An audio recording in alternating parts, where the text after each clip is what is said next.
राधे राधे मेरे प्यारे भाइयों बहनों माताओं व बंधुओं, संस्कार की बातें चैनल में आपका स्वागत है।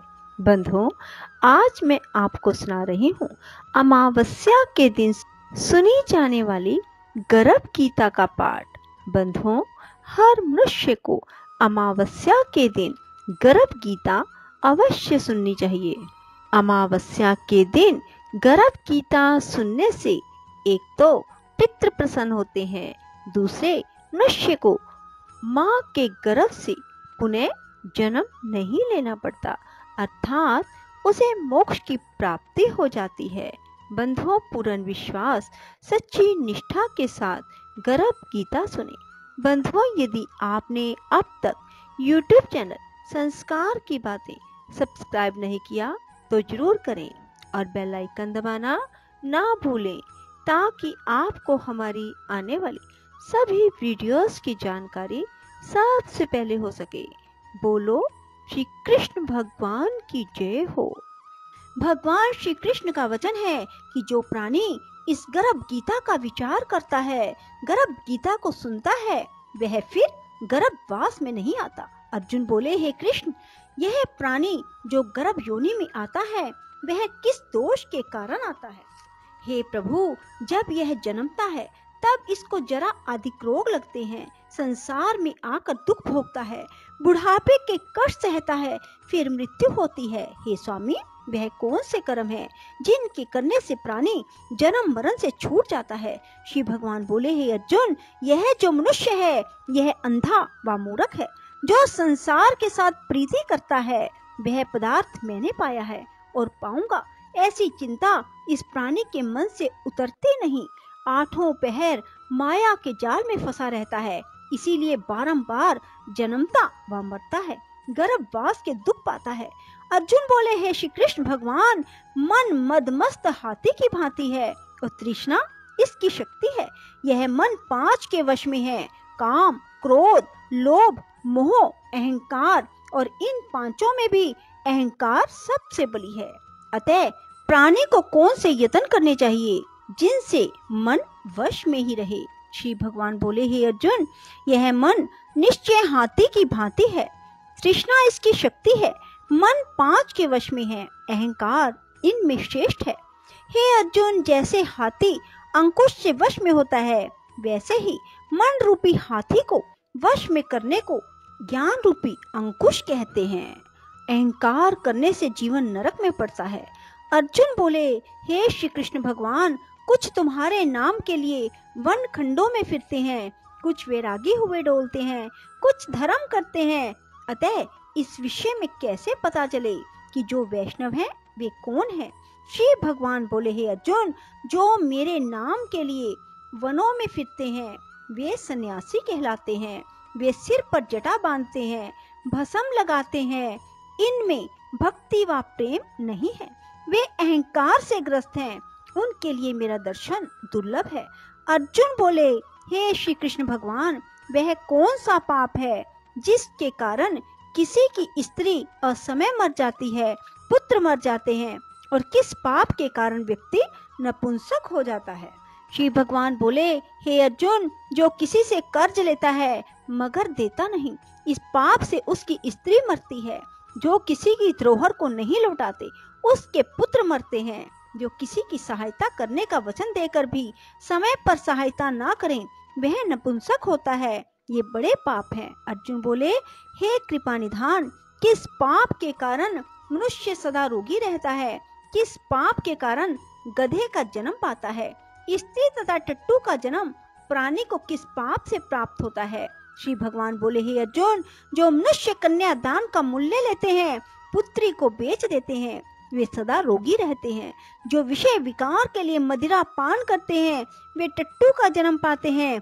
जो झूठी गवाही देते हैं वे स्त्री का जन्म पाते हैं। जो रसोई बनाकर पहले स्वयं खा लेते हैं, बाद में परमेश्वर अर्थ दान करते हैं, वे बिल्ली और स्त्री का जन्म पाते हैं। जो मनुष्य झूठी वस्तु दान करते हैं वे भी स्त्री का जन्म पाते हैं। अर्जुन बोले, हे श्री कृष्ण भगवान, इस संसार में जिन मनुष्यों को आपने धन धान्य दिया है उन्होंने कौन सा पुण्य किया है? और जिन मनुष्यों को आपने उत्तम वाहन दिए, उन्होंने कौन से पुण्य किए? श्री भगवान बोले, हे अर्जुन, जिन्होंने स्वर्ण दान किया है उनको उत्तम वाहन मिलते हैं। जो परमेश्वर निमित्त कन्या दान करते हैं वे उत्तम पुरुष का जन्म पाते हैं। अर्जुन बोले, हे भगवान, जिन पुरुषों को आपने सर्वांग सुंदर देह दी है उन्होंने कौन कौन सा पुण्य किया है? किसी के घर संपत्ति है, कोई विद्वान है, उन्होंने कौन सा पुण्य किया है? कोई कुरूप, संपत्तिहीन और अज्ञानी क्यों है? श्री भगवान बोले, हे अर्जुन, जिन्होंने अन्न दान किया है उनका स्वरूप सुंदर है। जिन्होंने विद्या दान किया वे विद्वान हैं। जिन्होंने संतों की सेवा की वे धनवान और पुत्रवान हैं। अर्जुन बोले, हे भगवान, प्राणी धन और सांसारिक स्त्री सुख आदि सुखों के प्रति मोह क्यों रखता है? श्री भगवान बोले, हे अर्जुन, यह अज्ञान है, क्योंकि धन, स्त्री आदि सुख नाशवान है, केवल मेरी भक्ति का नाश नहीं होता। अर्जुन बोले, हे भगवान, राजपाट किस धर्म से मिलते हैं? विद्या कौन से धर्म से मिलती है? श्री भगवान बोले, हे अर्जुन, जो प्राणी श्री काशी जी में निष्काम भक्ति से तप करते हैं, देह त्यागते हैं, वे राजा होते हैं। जो गुरु की सेवा करता है वही विद्वान होता है। अर्जुन बोले, हे भगवान, किसी व्यक्ति को धन अचानक बिना परिश्रम से मिलता है तो कोई उसे सारी उम्र एकत्र नहीं कर पाता। कुछ लोग रोग रहित होते हैं, उन्होंने कौन से पुण्य किए हैं? श्री भगवान बोले, हे अर्जुन, जिन्होंने गुप्त दान किया है उनको धन अनायास ही मिलता है। जिन्होंने परमेश्वर का कार्य और पराया कार्य संवारा है वो रोग से रहित होते हैं। अर्जुन बोले, भगवान, किस पाप के कारण प्राणी अम्ली होते हैं और किस पाप से कुष्ठी होते हैं? श्री भगवान बोले, हे अर्जुन, जो अपने गुरु की स्त्री से गमन करते हैं वे अम्ली होते हैं और गुरु से विद्या दान पाकर जो कृतघ्न हो जाते हैं वे गूंगे होते हैं। जिन्होंने कुकर्म किए हैं वे कुष्ठी होते हैं। अर्जुन बोले, हे श्री भगवान, किसी की देह में रक्त विकार होता है, यह किस पाप के कारण होता है? कोई दरिद्री होते हैं, किसी को खंड वायु होती है, कोई अंधे होते हैं, पंगु होते हैं, यह किन पापों के परिणाम है? कुछ स्त्रियां बाल विधवा होती हैं तो किस पाप से होती हैं? श्री भगवान बोले, हे अर्जुन, जो सदा क्रोधवान रहते हैं उनको रक्त विकार होता है। जो आलस्य में डूबे रहते हैं वे दरिद्री होते हैं। जो कुकर्मी ब्राह्मण को दान देते हैं उनको खंड वायु होती है। जो प्राणी स्त्री को नंगी देखता है, गुरु की स्त्री पर कुदृष्टि डालता है, जिसने गो ब्राह्मण को लात मारी है सो अंधा व पंगु होता है। जो स्त्री अपने पति को छोड़कर प्राय पुरुषों से संग करती है वह बाल विधवा होती है। अर्जुन बोले, भगवान, हे श्री कृष्ण, तुम पार ब्रह्म हो, तुमको मेरा नमस्कार है। पहले मैं आपको संबंधी जानता था पर अब परमेश्वर रूप जानता हूँ। हे पार ब्रह्म, गुरु दीक्षा कैसी होती है? कृपा करके मुझे बताएं। श्री भगवान बोले, हे अर्जुन, तुम धन्य हो, तुम्हारी माता भी धन्य है जिनके तुम ऐसे पुत्र हुए जिसने गुरु दीक्षा पूछी। हे अर्जुन, सारे संसार के गुरु जगन्नाथ हैं। विद्या का गुरु काशी, चारों वर्णों का गुरु ब्राह्मण, ब्राह्मण का गुरु सन्यासी और सन्यासी उसको कहते हैं जो सबको त्याग कर मुझ में रम गया हो, वह ब्राह्मण जगत गुरु है। हे अर्जुन, यह बात ध्यान देकर सुनने की है। गुरु कैसा हो? जिसने सब इंद्रियां जीती हो, जिसको सब संसार ईश्वर का ही रूप नजर आता हो, जिसे कोई मोह ना हो, ऐसा गुरु जो परमेश्वर को जानने वाला हो। प्राणी गुरु रूप में उसे ग्रहण करे जिसकी पूजा सब तरह से करे। हे अर्जुन, जो गुरु का भगत है सो मेरा भगत है। जो प्राणी गुरु सम्मुख होकर मेरा भजन करते हैं उनका भजन करना सुफल है।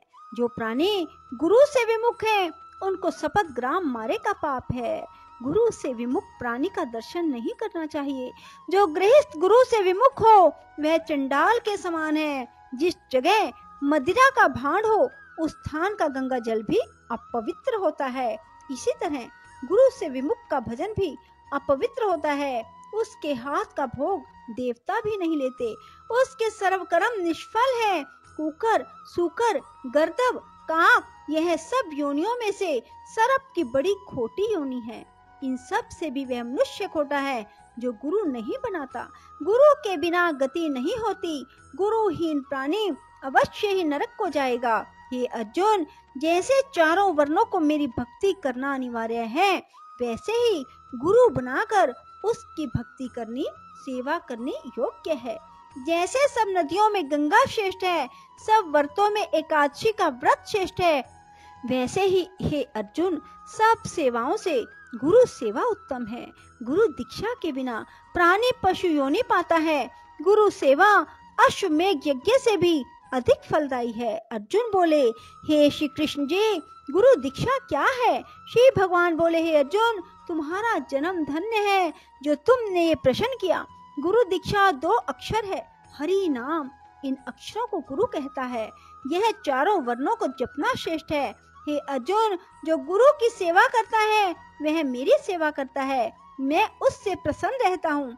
ऐसा मनुष्य 84 योनियों से छूट जाता है, जन्म मरण से रहित नरक नहीं भोगता। जो प्राणी गुरु की सेवा नहीं करता वह 3.5 करोड़ वर्ष तक नरक भोगता है। जो गुरु की सेवा करता है उसको कई अश्वमेध के पुण्य का फल मिलता है। हे अर्जुन, जो प्राणी हमारे तुम्हारे संवाद को पढ़ेंगे और सुनेंगे वे गर्भ के दुख से बचेंगे। उनकी 84 योनि अर्थात जन्म मरण का चक्कर कट जाएगा। इसी कारण इस पाठ का नाम श्री गर्भ गीता है। श्री कृष्ण भगवान के मुख से इसे अर्जुन ने सुना। गुरु दीक्षा लेना उत्तम कर्म है।